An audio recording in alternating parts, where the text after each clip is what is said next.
My mother Marta works as a local childcare consultant, LCC for short, for Cultural Care Au Pair, a multinational corporation that connects au pairs with families. An au pair is an exchange student who comes to the USA and earns room and board, a stipend, and tuition through childcare.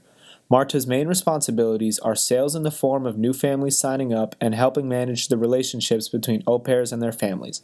She gets a commission for every sale, but is technically not a cultural care employee. She is an independent contractor, much like an Uber driver.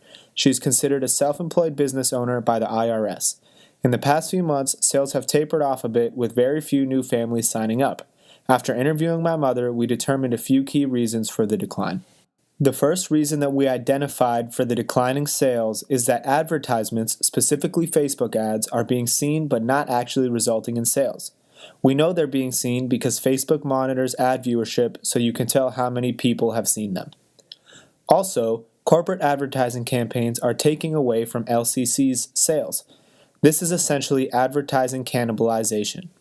Cultural Care has no reason to prevent cannibalization, as to them, a sale is a sale regardless of where it came from. Corporate ad campaigns also come backed with heavy funding and extensive market research, something LCCs do not have the time or money to afford. A third problem is that Marta cannot change the price or product since these are determined by Cultural Care and regulated by the State Department. This limits her opportunities to strategically employ the marketing mix. After some more deliberation, we came up with some potential solutions for these three problems. For the Facebook ad problem, market segmentation principles can be applied here. If nobody's responding to the ads, there's a good chance the wrong people are seeing them. After speaking to my mother about this issue, I learned that most of her clients are between 35 and 55 years of age. This age range primarily represents the market segment known as Generation X.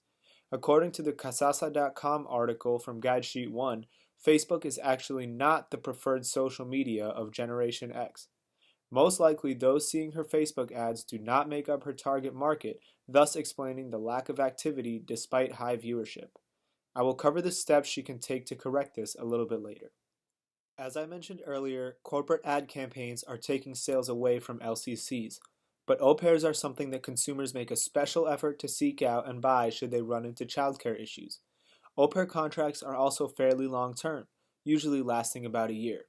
Thus, according to the criteria in Chapter 10, they are a durable specialty product. According to Chapter 10, durable specialty products emphasize brand loyalty through personal selling. Personal selling is where Marta may have an advantage over the corporate ad campaigns. As a real person and not a corporation, she can use her extensive network and make sales in person through mutual connections and word of mouth. Bringing someone into your home to care for your children requires a lot of trust.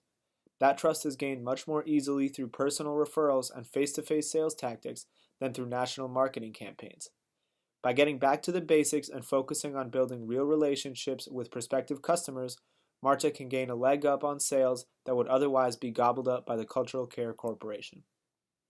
Due to the product and price both being set by Cultural Care and regulated by the State Department, Marta's hands are really tied as to what marketing strategies she can employ. This means that the only marketing mix tools she can work with are promotion and place. Going back to her issue with Facebook ads, her promotion of the au pair business must be improved. According to the previously mentioned Kasasa.com article, blogs are actually Generation X's preferred method of social media. Marta must find popular blogs among 35 to 55-year-old busy parents and learn how to advertise there. I would also advise her to try becoming part of the blog community to further emphasize the personal selling platform. Currently, the marketing mix place, where consumers can go to actually begin the sign-up process for the au pair program, is also a Facebook page. A future step once Marta becomes more familiar with the popular blog formats might be to start a blog of her own, where potential customers can go to ask questions, talk about the program, and sign up all in one place. The idea is certainly ambitious, but a successful blog with enough traffic would both attract the target market and give them direct access to the product.